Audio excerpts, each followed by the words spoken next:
জয় হিন্দ, নমস্কার। আমি উচিত মাহাতো। আজকে আমরা ভয়েস চেঞ্জ কিভাবে করতে হয় তা শিখব।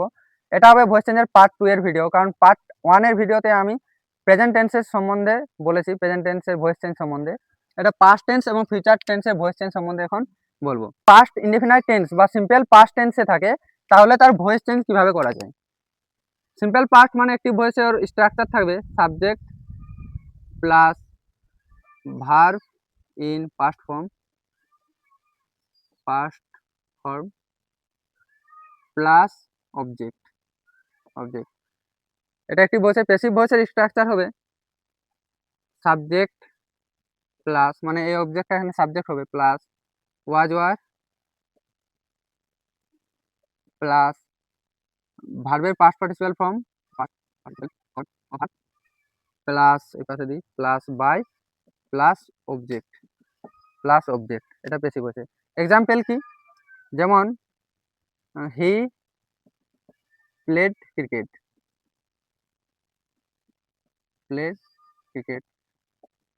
ক্রিকেট যদি থাকে, মানে সাবজেক্ট প্লাস ভার্বের পাস্ট ফর্মে আছে প্লাস অবজেক্ট আছে, তাহলে কি করতে হবে, প্যাসিভে কি হবে, cricket was played by him. এখন আমরা দেখো কিভাবে cricket was played by him কিভাবে হলো। কারণ আমরা কি বলেছি যে এখানে সাবজেক্ট মানে অ্যাক্টিভের অবজেক্ট, তাহলে অ্যাক্টিভের অবজেক্ট এখানে ক্রিকেট আছে, এটা অবজেক্ট, তাহলে অবজেক্টটা এই পাশে প্যাসিভে সাবজেক্ট হয়, তাহলে সাবজেক্ট প্লাস ওয়ারের মধ্যে ওয়াজ হবে এখানে ওয়াজ। তারপর past participle form of verb কি আছে প্লেড, তাহলে প্লেডে পাস্ট পার্টিসিপাল ফর্ম প্লেডে হয়, প্লাস বাই প্লাস কি থাকলে হিম হয়।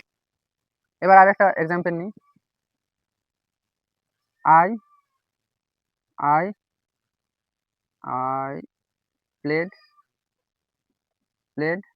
ক্রিকেট। এরকম যদি আই থাকে তাহলে কি হবে, তাহলে এটা হবে আগেরটার মতনই, cricket was played by I থাকলে হয় মি। এটা আগেরটার মতনই, শুধু আই থাকলে এখানে মি হয়েছে আর বাকিটা সেম। এই পাশের অবজেক্ট এই পাশে সাবজেক্ট হয়েছে, তারপরে ওয়ারের মধ্যে হয়েছে ওয়াজ আর ভার্বের পাস্ট পার্টিসিপাল ফর্ম প্লেডে। সিম্পল পাস্ট টেন্সে আরো কিছু আমরা এক্সাম্পল নিই, যেমন Rita gave chocolates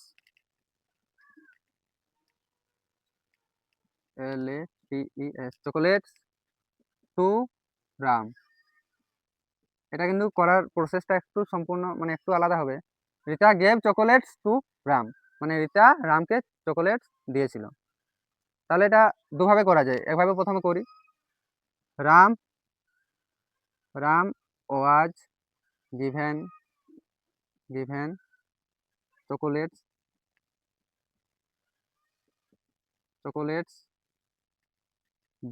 Ram was given chocolates by Rita.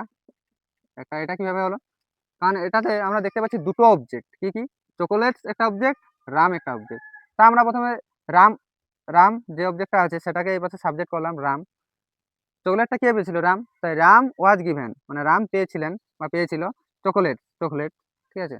Ram chocolate পেয়েছিল, গেভের পাস্ট পার্টিসিপাল ফর্ম গিভেন, ওয়াজ তারপর পাস্ট পার্টিসিপাল ফর্ম আছে সেজন্য গিভেন, তারপর চকোলেটস একটা অবজেক্ট প্রথমে বসাতে হয়, তা বাই রিতা কার দ্বারা পেয়েছিল, রিতার দ্বারা পেয়েছিল। এখানে আমরা দেখতে পাচ্ছি Rita gave chocolates to Ram, মানে হচ্ছে রিতা রামকে চকোলেট দিয়েছিল, তাহলে কার দ্বারা চকোলেটটা দেওয়া হয়েছিল, রিতার দ্বারা, তাই বাই রিতা সবসময় বাই রিতা সবসময় থাকবে।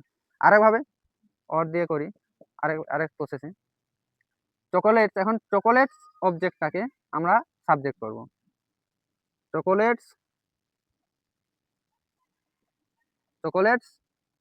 ওয়াজ গিভেন, সরি চকোলেটস ওয়ার হবে কারণ বহু বচনে আছে, চকোলেটস ওয়ার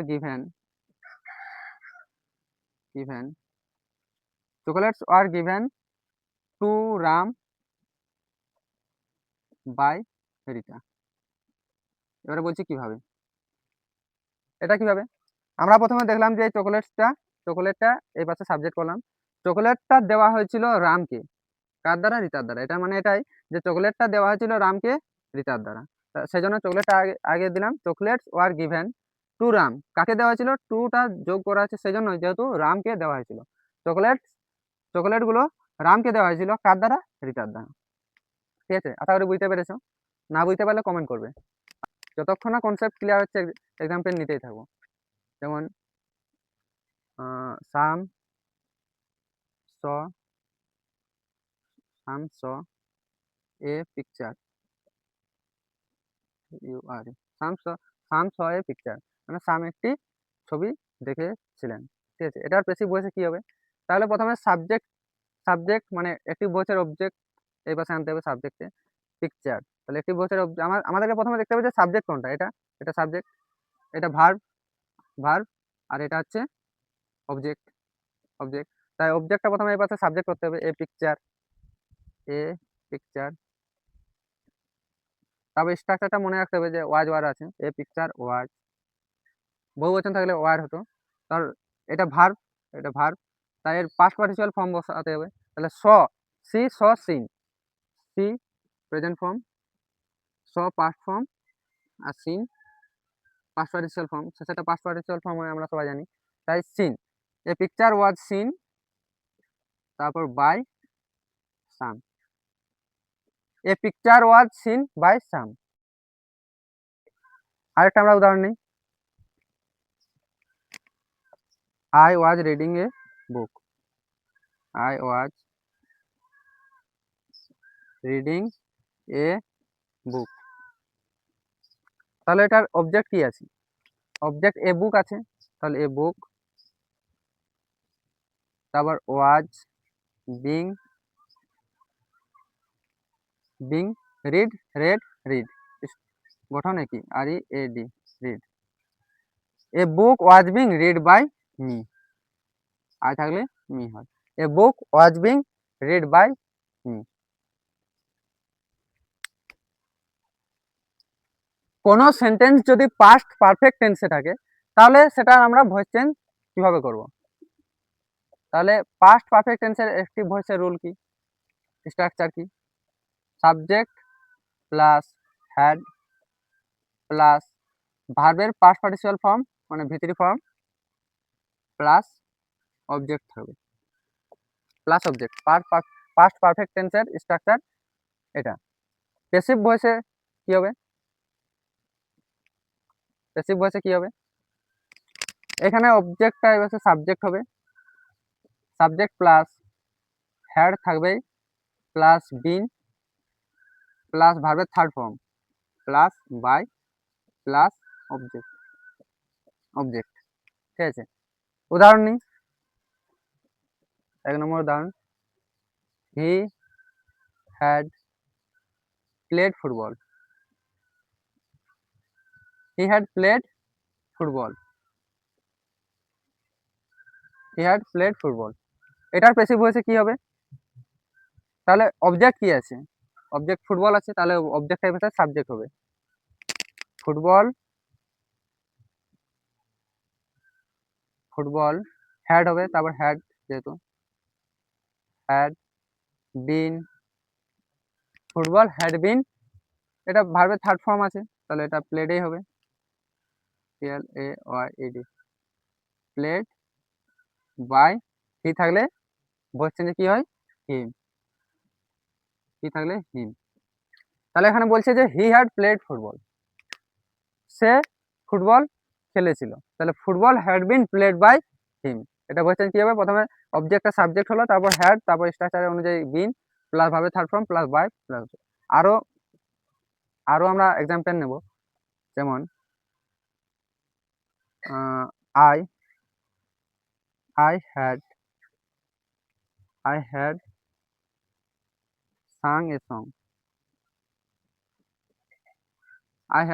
এ সং, তাহলে এটার ভয়েস চেঞ্জ করলে মানে এটার প্যাসিভে করলে কি হবে, তাহলে প্রথমে দেখতে সাবজেক্ট কি আছে, সং, এখন তোমরা নিজেরাও পারবে, স্ট্রাকচার দেখবে আর করবে, এ সং, তারপর had been,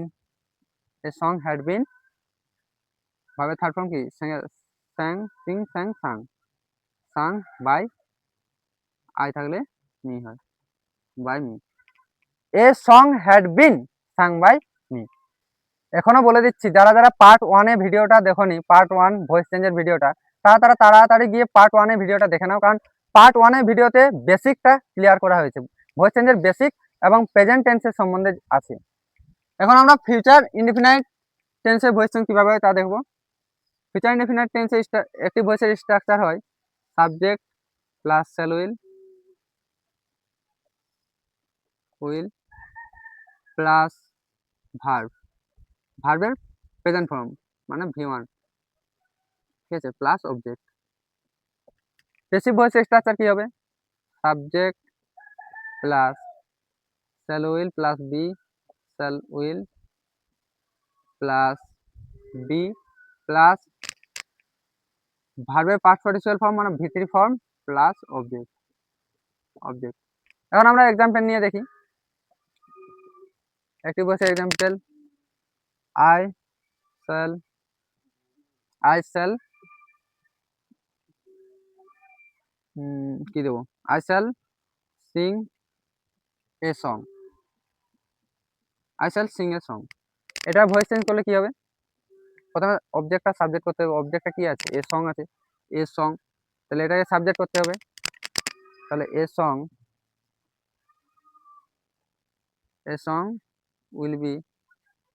will be sing এর থার্ড ফর্ম, ভাবে থার্ড ফর্ম কি হবে, সাং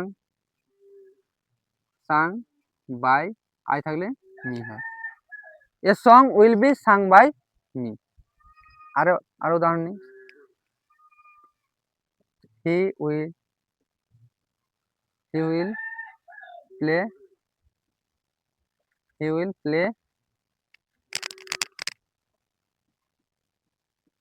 প্লে ফুটবল। ক্রিকেট অনেকবার নিয়ে নিয়েছি, এখন ফুটবল নিই, হি উইল প্লে ফুটবল। এটা ভয়েস চেঞ্জ তোমরা করো, কি হবে, সাবজেক্ট অবজেক্ট কি আছে, ফুটবল আছে, তাহলে ফুটবলটা সাবজেক্ট হবে, ফুটবল, তারপর উইল আছে, যেহেতু উইল শ্যাল বা উইলের মধ্যে একটা হবে, তারপর উইল বি ভার্বের থার্ড ফর্ম মানে প্লে থার্ড ফর্ম কি হবে, প্লেড বাই হি থাকলে হিম, ঠিক আছে। আরো আমরা এক্সাম্পল নেব ফিউচার ইনডিফিনাইট টেন্সের, যেমন he will draw a picture, তাহলে অবজেক্ট কি আছে, পিকচার আছে, ভার্ব ড্র আছে, আর হি সাবজেক্ট আছে, তাহলে প্রথমে অবজেক্টটাকে সাবজেক্ট আনতে হয়, তাহলে এ পিকচার সাবজেক্ট কি হবে, এ পিকচার, এই যে এটা এ পিকচার, তারপর উইল বি ড্রন বাই কি থাকলে him, a picture will be drawn by him. তাহলে কি হলো, অবজেক্টটা সাবজেক্ট হলো, তারপর স্ট্রাকচারটা স্ট্রাকচার মুখস্থ রাখতে হবে, তারপর শ্যাল উইলের মধ্যে উইল হলো, তারপর বি, তারপর ভাবে থার্ড ফর্ম ড্রন প্লাস অবজেক্ট, মানে প্লাস বাই প্লাস অবজেক্ট, মানে বাই সব ক্ষেত্রে বাই হয়, প্লাস অবজেক্ট, ঠিক আছে। যে ফিউচার পারফেক্ট টেন্সে যদি সেন্টেন্সটি থাকে, তাহলে তার ভয়েস চেঞ্জ কীভাবে করতে হয়? তাহলে ফিউচার পারফেক্ট টেন্সের একটি ভয়েসের স্ট্রাকচার কি, subject plus would WOULD plus have plus ভার্বের থার্ড ফর্ম প্লাস অবজেক্ট, ঠিক আছে। আর প্যাসিভ ফর্ম কী হবে, passive structure subject plus would plus have plus been plus ভার্বের third form plus by plus object plus object. Example কি, I would have bought I would have bought a pen, bought বানান BOUGHT, I would have bought a pen। Voice change কি, প্রথমে object কি আছে, a pen, তাহলে এখানে a pen subject হয়ে যাবে এ পেন, তারপর would have been a pen would have been bought by me. A pen would have been bought by me. ঠিক আছে, ভয়েস চেঞ্জের পার্ট 2 এর ভিডিওটা আমি এখানে শেষ করলাম। ধন্যবাদ ভিডিওটা দেখার জন্য। যারা যারা ভয়েস চেঞ্জ শিখতে চায় তাদেরকে ভিডিওটা শেয়ার করতে পারো। আমরা শুধু অ্যাসার্টিভ সেন্টেন্সে ভয়েস চেঞ্জ শিখলাম, ইন্টারোগেটিভ এবং ইম্পারেটিভ সেন্টেন্সে ভয়েস চেঞ্জ আমি পরে ভিডিওগুলোতে নিয়ে আসবো।